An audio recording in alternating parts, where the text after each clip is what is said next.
एक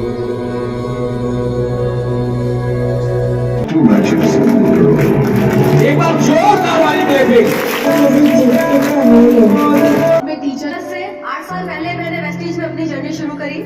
पहला पे आउट 827 रुपए, हाईएस्ट पे आउट एक महीने में जो लिया है वो है 4 लाख। कई सारी विदेश यात्राएं, कई सारी कारें, जिनमें 2 लग्जरी कार वेस्टीज से अभी तक मैंने ली है। थाईलैंड ट्रिप जो लोगों ने क्वालिफाई किया था 80 लोगों ने, अभी तक 76 लोग यात्रा करके वापस आ चुके हैं। अभी भी 4 बाकी हैं जो जनवरी में जाएंगे। टीम में बहुत सारे लोग हैं जो लाखों की इनकम ले रहे हैं और अपने खुद की कारों में चल रहे विदेश यात्राएं कर रहे हैं। जब आप इस यात्रा में चलेंगे तो 2 चीजें होती हैं। आपके अंदर की आवाज आपको कहती है कि ये मुझसे हो सकता है, मैं कर सकता हूँ, जब आप इस माहौल में होते हैं। लेकिन जब आप इस दुनिया से बाहर निकल के जाते हैं तो लोग आपको ये यकीन दिलाना चाहते हैं कि आप नहीं कर सकते, आपसे नहीं होगा। जब आप वहां पे ऐसी बातें सुनते हैं तो आपको दोबारा फिर से इस मीटिंग के अंदर आना है। आपका वो विश्वास फिर से बड़ा हो जाएगा, क्योंकि आपके अंदर की आवाज बाहर की आवाज से ज्यादा बड़ी होती है। सो लो, इसी पर आधारित एक सच्ची घटना है, 1 मिनट में ये मैं आपको जरूर सुनाऊंगी। जापान में भूकंप बहुत ज्यादा आते हैं, ये बात आपको पता है।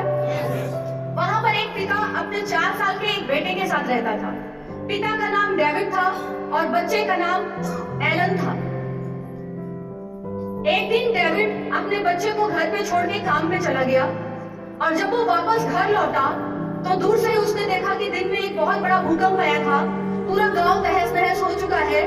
बहुत मुश्किल से ढूंढते ढूंढते वो अपने घर तक पहुंचा। आसपास लोग बहुत ज्यादा रो रहे थे, चिल्ला रहे थे, चीखें सुनाई दे रही थी। जब उसने अपने घर को पहचाना, उसके बाद उसने जल्दी जल्दी मलबे हटाने शुरू किए। 4 घंटे 6 घंटे गुजर गए। आसपास के लोगों ने उसे देखा कि वो बेतहाशा सिर्फ मलबे हटा रहा है। वो आए, उसे समझाने लगे, उसे समझाया कि अपने आप को समझाओ, हमने भी अपने परिजनों को खोया है। डेविड उनसे एक बार पूछता, विल यू हेल्प मी, तुम मेरी मदद करोगे इसमें? लोग उसको समझाते दूर निकल जाते। वो पिता लगातार उन मलबों को हटाता रहा। रात हुई, अगली सुबह हुई, अगला दिन बीता। लोग बार बार आते, उसे समझाते कि समझाओ। लोगों को लगा पागल हो रहा है, मेंटल हो रहा है। वो उनसे एक ही बात कहता, क्या आप मेरी मदद करेंगे? Will you help me? 3 दिन लगातार एक पिता भूखे पेट उन मलबों को हटाता रहा। चौथी सुबह उसने जैसे ही एक ताकत, पूरी ताकत लगाकर, एक बल्ली गिरी थी, उस पटरे की बल्ली पर पूरी ताकत लगा के जैसे ही उसने उस बल्ली को उठाया, नीचे से एक आवाज आई, पापा।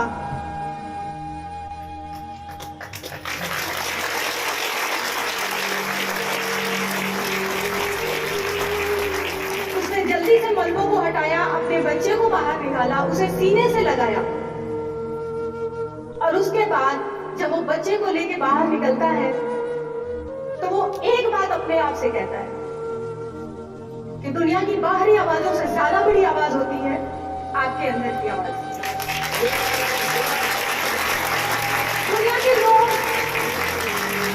लोग इसे समझा रहे थे कि तुम भी मान लो तुम्हारा बच्चा मर चुका है, लेकिन वो एक पिता, उसके अंदर की आवाज कहती थी, जब तक मैं देखूंगा नहीं, मैं मानूंगा नहीं। अनवरत भूखे पेट उसने उस जर्नी को जारी रखा।